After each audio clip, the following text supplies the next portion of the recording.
चुड़ैल की बेटी के तीसरे भाग में आपने देखा कि कोमल और राजू एक अच्छा लड़का देखकर गुड़िया की शादी करवा देते हैं और कोमल माता की मूर्ति में समा जाती है।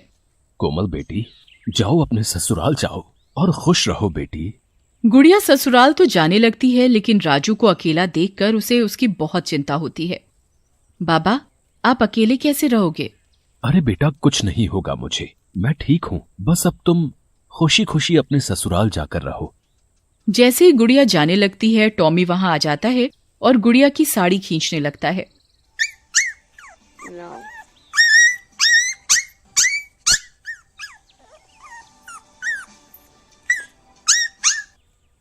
गुड़िया उसे प्यार करने लगती है। अरे टॉमी, तुम यहीं बाबा का ध्यान रखना, वो अब अकेले हैं यहाँ, मैं तुम दोनों से मिलने आती रहूंगी। फिर इतना बोलकर गुड़िया की विदाई हो जाती है। ससुराल में गुड़िया की सास और ससुर गुड़िया और उसके पति राहुल का स्वागत करते हैं। आओ बेटी आओ, तुम्हारा हमारे घर में बहुत स्वागत है।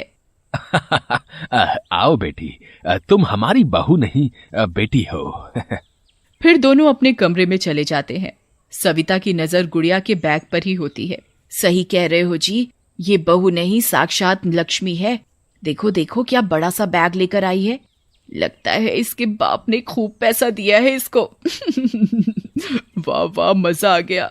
अरे लालची औरत, इतना तो दिया है भगवान ने, तब भी दूसरों के पैसे पर ही नजर है तेरी।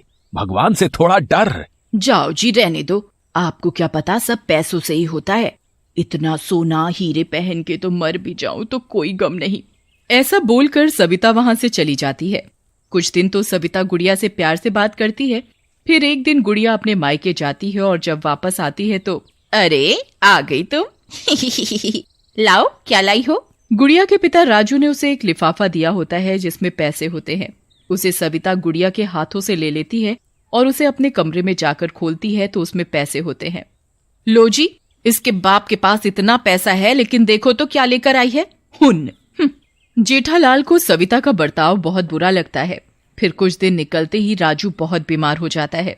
गुड़िया, तुम्हारे पिताजी की तबीयत बहुत खराब है, जाओ कुछ दिन वहां रहने चली जाओ। अरे वाह, तो यहाँ का सारा काम कौन करेगा? ये महारानी वहां चली जाएगी तो जाओ, सारा घर का काम पड़ा है, करो जाकर, कहीं जाने की कोई जरूरत नहीं। माची, मुझे जाने दो, मेरे बाबा की तबीयत बहुत खराब है। पर सविता उसकी एक नहीं सुनती। अगले दिन टॉमी गुड़िया के ससुराल आता है और जोर जोर से भौंकने लगता है।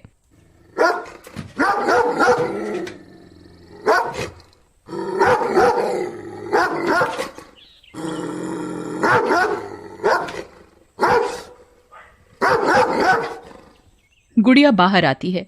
अरे टॉमी, तुम यहाँ? क्या हुआ? तुम क्यों रो रहे हो?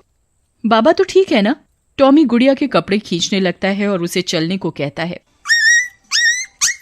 राहुल और गुड़िया जब घर पहुंचते हैं तो देखते हैं कि राजू वहां मरा पड़ा है। गांव के लोग वहां इकट्ठा होते हैं। नहीं बाबा, आपने मुझे इतने नाजों से पाला पोसा और मैं आपकी बीमारी में भी आपके किसी काम नहीं आ सकी। बेटी, तुम्हें राजू ने आखिरी वक्त पर बहुत याद किया। अगर तुम यहाँ होती तो समय से डॉक्टर को ले आती तो शायद आज राजू जिंदा होता। गुड़िया बहुत रोती है और दुखी होती है। गुड़िया राजू का अंतिम संस्कार करती है, लेकिन अपनी बेटी को आखिरी समय में ना मिल पाने के कारण राजू भूत बन जाता है और भूत बनकर कोमल से मिलता है। राजू, तुम आ गए? हाँ, पर कोमल, मेरी जान तो अभी भी अपनी गुड़िया बेटी में ही अटकी है। मैं मरते समय उसी से मिलने को तड़पता रहा। मुझे लगता है उसे ससुराल में कोई परेशानी है। कुछ दिन ऐसे ही बीत जाते हैं और गुड़िया माँ बनने वाली होती है। वो टॉमी को भी अपने साथ ही ले आती है, लेकिन सविता का अत्याचार गुड़िया पर बढ़ता ही जाता है। गुड़िया बहुत दुखी होती है। अभी तक रोना धोना बंद नहीं हुआ? तेरे बाप को मरे अब कितना समय हो गया? गुड़िया बहुत रोती है और कमरे में जाकर अपने माँ बाबा की फोटो निकाल कर रोने लगती है। माँ बाबा, आपने मुझे पाला पोसा और मैं आपके किसी काम ना आ सकी। मैंने अपनी सास की सेवा माँ की तरह की, पर फिर भी वो मुझसे कभी भी खुश नहीं होती, तो मैं क्या करूं? माँ, तुम ही बताओ। आज मुझे तुम्हारी बहुत याद आ रही है माँ। उसे ऐसा दुखी देखकर मर चुके कोमल और राजू की आत्मा भी दुखी होती है और आसमान से सब कुछ देख रहे होते हैं। वहीं दूसरी तरफ, अरे जेठालाल जी, बस एक बार ये गुड़िया मुझे पोता दे दे, सारी जायदाद अपने पोते के नाम करा लूंगी, और अगर इसने लड़की पैदा की तो इस गुड़िया को खत्म कर दूंगी, ताकि इसके बाप की सारी जायदाद मेरे बेटे राहुल की हो जाए। अरे भगवान से डर लालची औरत, वैसे भी तो सब तेरे बच्चों का ही है कल को। राजू, ये हमारी बेटी के साथ तो बहुत गलत हो रहा है।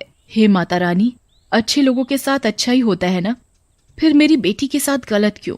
कोमल, तुमने तो मरकर भी अपनी बेटी की रक्षा की थी, आज फिर से तुम्हारी बेटी को तुम्हारी जरूरत है। जाओ कोमल, जाओ। कोमल को गुस्सा आ जाता है और वो चुड़ैल का भयंकर रूप ले लेती है। माँ, मुझे शक्ति दो कि मैं एक बार फिर से अपनी बेटी की रक्षा कर सकूं।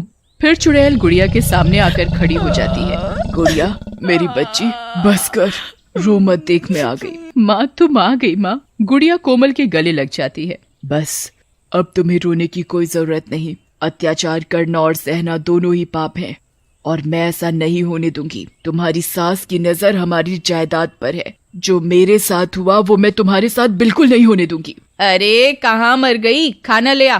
तू इसका खाना ला, उसमें तड़का मैं लगाऊंगी आज। नहीं माँ, रहने दो, ये ठीक नहीं। नहीं बेटी, तुम्हें नहीं पता, लेकिन मेरी सास ने भी मेरी इस अच्छाई का फायदा उठाकर मार डाला था मुझे, और अब ये भी यही करेगी।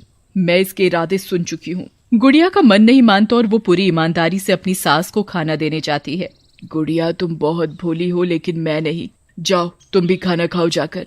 गुड़िया खाना खाने चली जाती है और चुड़ैल सविता के कमरे में जाती है और अदृश्य रूप में उसकी खाने की थाली को उसके आगे से उठा लेती है। अरे मर गई रे भूत। अरे राहुल के पापा, यहाँ आओ, देखो ये थाली हवा में उड़ रही है जी। अरे कोई है, बचाओ। जेठालाल सविता की बात सुनकर कमरे में आता है। अरे बचा लो मुझे, भूत। अरे यहाँ तो कोई नहीं है, क्या हुआ? नहीं, मेरे खाने की थाली हवा में उड़ रही थी अभी। क्या कहती हो? अब मुझे तो ऐसा कुछ नहीं दिख रहा। वो तो रखी है थाली तुम्हारी, पूरा का पूरा खाना पेल गई हो, मोटी हो रही हो। क्या कहा आपने? चुप करो। अरे पहलवान, मैं कहाँ कुछ कह रहा हूँ, चुप ही तो हूँ जब से तुमसे शादी हुई है। देखो जी, तुमने जो ये मन ही मन कुछ बोल जाते हो ना, मैं सब समझती हूँ, समझे? फिर जेठालाल खेतों पर चला जाता है। ए मनहूस गुड़िया, मेरा खाना आज सही से नहीं हुआ, तू मेरे लिए आज हलवा बना।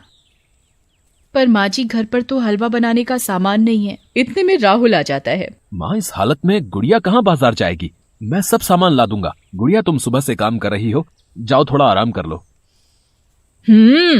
ये एक और आया गुड़िया का प्रेमी। पता नहीं मेरे पति और बेटा मेरा साथ क्यों नहीं देते। चुड़ैल ये सब सुन रही होती है, उसे बहुत गुस्सा आता है।